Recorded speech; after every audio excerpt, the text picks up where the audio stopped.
Professor कॉलनीत चोरी, 2 gram सोनेसह 9 बार चांदी, 30,000 रुपये रोकड लंपास. धुळे शहरातील देवपूर पोलीस स्टेशन हद्दीत असलेल्या प्रोफेसर कॉलनी नित्यानंद गिरणी समोर प्लॉट नंबर 23 येथे राहणाऱ्या पापडवड्या गृहउद्योग करणाऱ्या सुरेखा किरण पाटील हे राहत असून काही कामानिमित्त पुणे येथे मुलाकडे काही कामानिमित्त गेले असता चोरट्यांनी संधी साधत कपाटातून चांदीचा 6 बार करदोडा, 3 बार साकड्या, 2 1 ग्रॅम सोन्याची अंगठी, BCचे 24,000 रुपये रोख व 6,000 रुपयाचा गल्ला असा ऐवज चोरट्यांनी चोरून नेला असून लंपास केला.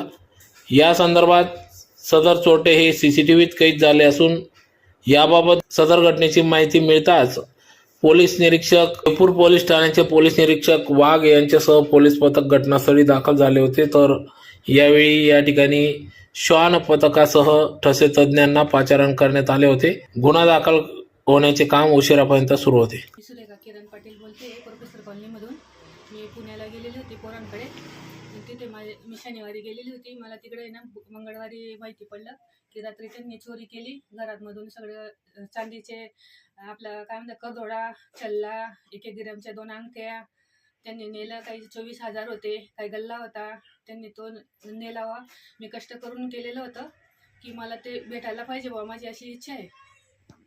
पोलिसांना कळवलं, तिथं जाऊन रिपोर्ट दिलेला आहे त्यांना. ते आले, त्यांनी फोटो वगैरे सगळे काढले. चालू आहे त्यांचा तपास.